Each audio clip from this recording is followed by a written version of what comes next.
सबसे पहले तो ये फरमाइएगा कि ईरान का इसराइल पर हमले रोकना और इसराइल का ट्रंप की बात मानकर पीछे हटना, क्या ये मुस्तकिल अमन की तरफ कोई कदम है या ये ट्रंप नेतन्याहू का कोई हम देख लें कि गुड कॉप बैड कॉप वाला सिलसिला चल रहा है? जी, अस्सलाम वालेकुम माहम और उज़ैर। जी माशाल्लाह आपका प्रोग्राम बड़ा ही एनर्जेटिक होता है और बड़ी खुशी है कि आपके पास दोबारा मैं हाजिर हुआ हूँ। Thank you so much. तो हम अगर अपनी गुज़श्ता एक दफ़ा जब मैं 15 दिन पहले आपके प्रोग्राम में आया था और बातचीत हो रही थी, तो उस वक्त बड़ी उम्मीद अफ़ज़ा माहौल था और बड़ी अच्छी-अच्छी बातें हो रही थी।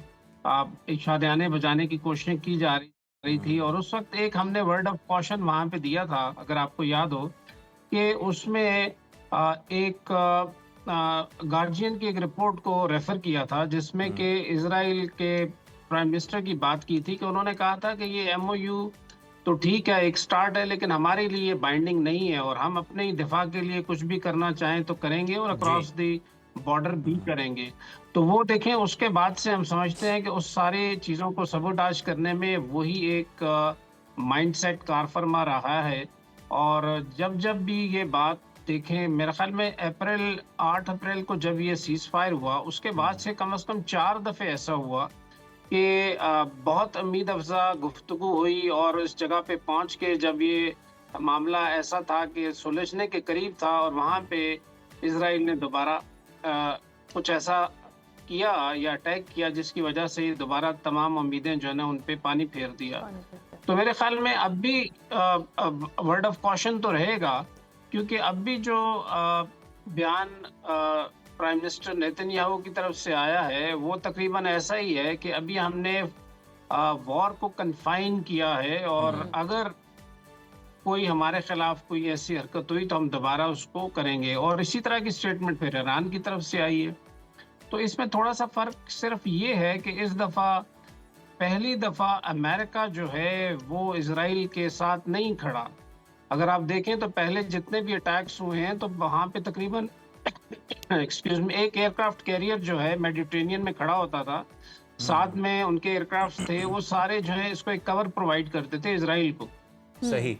तो इस दफा इसराइल को कम से कम ये हकीकत तो आश्कार हो गई है कि इजराइल ईरान के खिलाफ अकेला नहीं लड़ सकता। दैट इज द रीजन कि अभी देखें उनका जो बयानात हैं जिसमें कि प्राइम मिनिस्टर नेतन्याहू ने पहली दफा कुछ ऐसे अल्फाज इस्तेमाल किए हैं ट्रंप के लिए जैसे he is my good friend type, उन्होंने कुछ बातें की हैं। तो इससे ये इंडिकेटर तो मिलता है कि अब इजराइल को भी कुछ चीजें समझ आ गई हैं कि अब बातचीत के जरिए बात को आगे बढ़ाना पड़ेगा और उनके जो स्टेटेड ऑब्जेक्टिव थे वो नहीं हासिल हो सकेंगे जो वो चाह रहे थे। ठीक। अच्छा सर, अगर हम देखें तो इसराइल बज़ाहिर तो अमरीका और ईरान में मुज़ाकरात को डिरेल करने में अभी तक कामयाब नज़र आता है। अगर ये आर्जी जंगबंदी भी नाकाम हो जाती है तो क्या मौशी एतबार से दुनिया एक नए बदतरीन मौशी बहरान का मुकाबला कर पाएगी? जिस तरह से हम देख रहे हैं कि यूएई के अंदर जो सयाहत के लिए होटल्स हैं उसकी कीमतें बहुत कम कर दी गई हैं, पुरतायुश होटल्स की।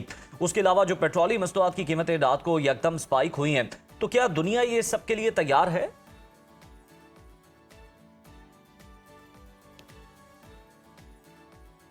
जी, आप बिल्कुल सही फरमा रहे हैं कि ये जो स्टेट ऑफ होर्मुज़ की बंदिश है इसने बेसिकली तमाम दुनिया को हिला के रख दिया है जी। और उसके साथ साथ यूनाइटेड स्टेट्स ऑफ अमेरिका में अपने जो गैस की प्राइसेस हैं वो जो एवरेज लास्ट ईयर की 3.1 डॉलर से लेके अभी 4.5 डॉलर्स तक चली गई हैं।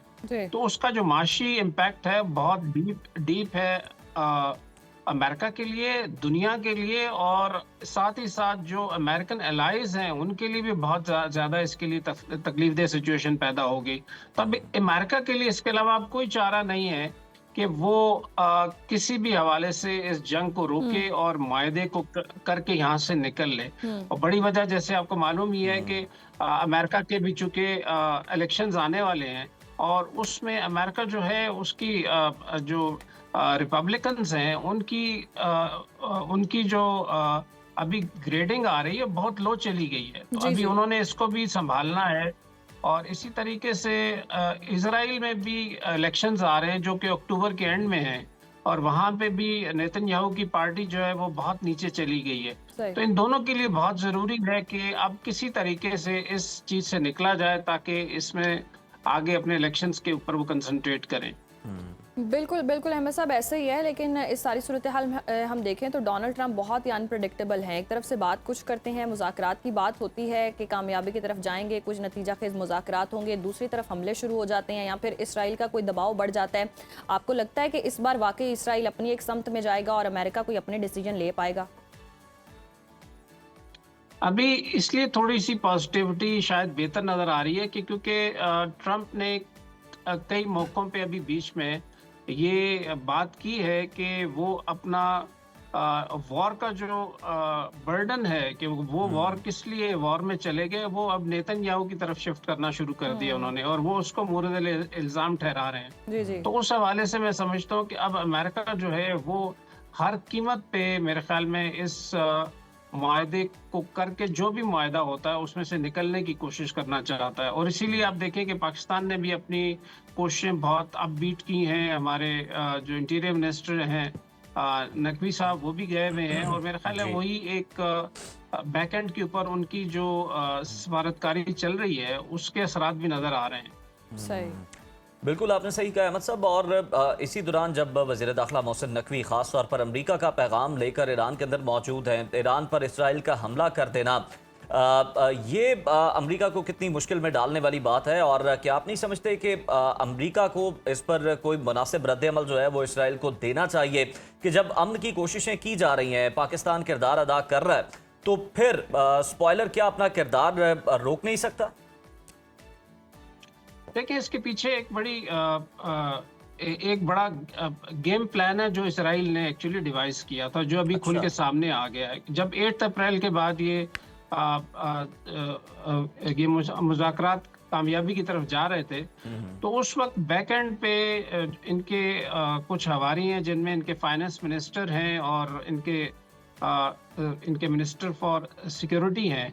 उन्होंने मिल के नेतन्याहू को ये प्लान दिया कि अगर हम ईरान की तरफ छोड़ के हम सिर्फ कंसंट्रेट करें लेबनान की तरफ, तो उससे ये है कि सारा का सारा जो फलक्रम है वो इस साइड पे शिफ्ट हो जाएगा, और उसमें हम अगर यहाँ पे हिजबुल्लाह को डिफीट करते हैं तो ईरान कमजोर होगा, और उस कमजोरी का फिर फायदा उठा के हम ये है कि ईरान के साथ अच्छी डील कर सकते हैं। और यही चीज उन्होंने किसी तरीके से प्रेसिडेंट ट्रंप को भी उन्होंने बावर करा दी, और इसी वजह से वो पहला जो मुआहदा जस्ट होते होते रह गया। लेकिन साथ ही साथ जब उन्होंने देखा कि ये चीजें उस तरह नहीं चल रही और ईरान जो है वो वो पीछे हट नहीं रहा। अभी लास्ट देखिए, जब उन्होंने एक्चुअल तो अटैक किया था इजराइल ने लेबनान पे, लेकिन ईरान ने इजराइल पे फिर अटैक किया, बिकॉज उसने कहा था कि अगर इस फ्रंट पे वो इस तरह की हरकत करेंगे तो हम आपको अटैक करेंगे। सही। ये तकरीबन 31 बैलिस्टिक मिसाइल्स उन्होंने फायर किए हैं एक यकमुश्त, और ये बहुत बड़ा एक झटका है इजराइल को लगा जी जी। कि दे वर नॉट एक्सपेक्टिंग कि ऐसा हो जाएगा। तो उस वजह से मेरे ख्याल में ये एक बड़ा सख्त मैसेज गया है, जिसकी वजह से अब इजराइल को भी पीछे हटना पड़ रहा है। बिल्कुल एक सख्त मैसेज भी गया है। अच्छा, लास्टली कहिएगा, जिस तरह से ईरान ने दावा किया है कि 8 अप्रैल को पाकिस्तान की सालिसी और अमेरिका के साथ जो फ्रेमवर्क तय पा रहा था उसमें लेबनान लाजमी था, अब तेहरान का कहना है कि वो लेबनान पर इसराइली जारियत को बर्दाश्त नहीं करेगा, जबकि इसराइल कहता है कि ईरान पर हमले बंद होंगे लेकिन हिजबुल्लाह के खिलाफ कार्रवाइयाँ जारी रहेंगी। ये तजाद इस मुमकिना डील को कैसे इफेक्ट कर सकता है? अभी इसमें एक और आप ट्विस्ट कह लें या एक बड़ी अच्छी डेवलपमेंट ये है कि अभी आपने सुना होगा कि लेबनान के जो आर्मी चीफ है जनरल रॉडल, वो हमारे फील्ड मार्शल की इनविटेशन पे पाकिस्तान आए हुए हैं। जी। सही।